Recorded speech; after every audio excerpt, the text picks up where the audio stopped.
Another random Friday, another random Deadlock patch. On Friday, January 30th, the Deadlock devs dropped a pretty major patch on us. This patch included things like a pick and ban system, specific hero balancing for the Street Brawl mode, lots of nerfs and buffs to heroes and items that we've been waiting for a couple months now. So in this video, I'm going to be going over the important parts of this patch and what I think everyone needs to know before they jump into the game this weekend. There's definitely some important item changes and some hero nerfs that you need to know about, and even a couple item reworks and hero reworks. So let's jump into some of the important item nerfs and buffs, and even a couple items got some full-on reworks as well. I'm not going to touch on the full patch notes in this video. If you want to see the full patch notes, I will leave a link to that in the description below. So let's go down the list. First off, an important one for me is Glass Cannon. Glass Cannon got nerfed. The max health penalty just got increased from negative 13% max health to negative 15% max health. So you're even more of a Glass Cannon now than you were last patch. Another pretty late game orange item, Hollow Point, got nerfed. The bullet resist reduction you give to enemies got reduced from negative 12% to negative 9%, so the enemies just won't be taking as much damage from you when you have this item. Another pretty critical orange item for some gun carries is Lucky Shot, and that got nerfed. The max ammo it gives you is now only 30% and it was 40% previously, and the crit got reduced from 110% to only 100% now, so the damage got nerfed and the max ammo it gives you also got nerfed.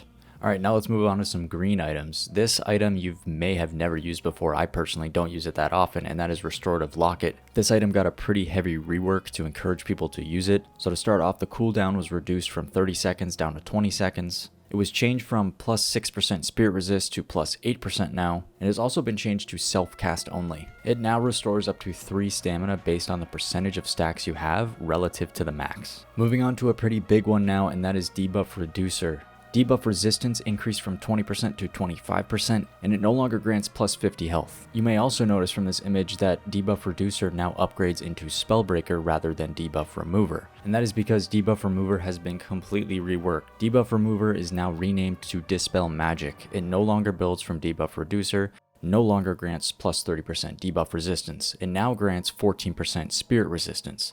It no longer grants 100 HP, and the move speed bonus has been reduced from 2.25 down to 2. So this item no longer grants debuff resistance at all. It's just to purge all non-ultimate negative effects currently applied to you. Next, let's move on to some purple items. Quicksilver Reload and its upgrade of Mercurial Magnum now have spirit scaling applied to their bonus damage. This is the same with Spirit Burn. The burn DPS now scales with spirit power. Rapid Recharge also got some changes. The bonus spirit power for charged abilities has been reduced from plus 16 down to plus 10. The time between charges has been reduced from plus 50% down to plus 30%, and it now reduces the cooldown on charged abilities by 14%. Next up is Mystic Reverb. The Spirit Lifesteal has been reduced from 15% down to 10%, but the imbued ability now provides plus 30% Spirit Lifesteal for any damage it does, including the Reverb. The last item I want to talk about is Curse. It has been renamed to Cursed Relic, and it no longer grants plus 15% weapon damage. Instead, while holding this item, you have a negative 8% total damage penalty. This is a pretty big change because this went from an item that you'd grab to do more damage to an item that you're now grabbing and you do less damage. I think this change is to encourage support heroes like Paige and Rem to pick up this item rather than the gun carry of the team like a Warden or a Wraith picking up this item and doing more damage. Instead, those gun carries are going to be penalized for running this item. Alright, let's jump into some of the hero changes. Let's start with Bebop. He got quite a few important changes. His Exploding Uppercut Tier 3 no longer grants 100% ammo and instead now restores 20% of your missing HP on enemy hero hit. The Sticky Bomb stacks now diminish after 60 hits and 7 kills, while previously this was 110. And this is a pretty crucial one. The Sticky Bomb now drops on the ground when purged with an item like Dispel Magic.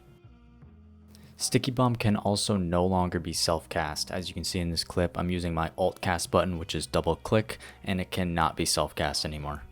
Grey Talon got some pretty important buffs as I feel like he was pretty weak in the previous patch. His Rain of Arrows airspeed was increased from 3.8 to 4.1. His Spirit Snare lifetime has been increased from 20 seconds to 22 seconds. His Guided Owl cooldown has been reduced from 120 to 110 seconds.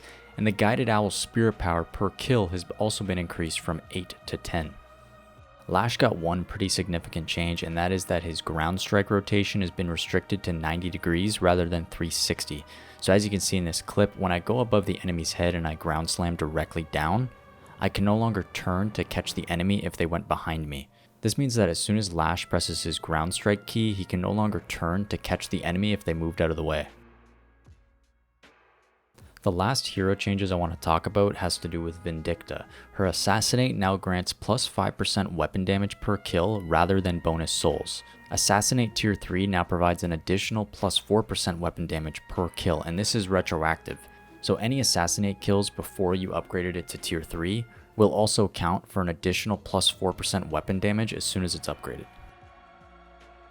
And another big thing that they changed in this patch was that they added banning for the first time. It's not a full pick and ban system quite yet, but what they said is that they added hero banning to standard mode and street brawl. You can now select one hero in your roster screen using middle click to tell the matchmaker that you prefer to avoid that hero.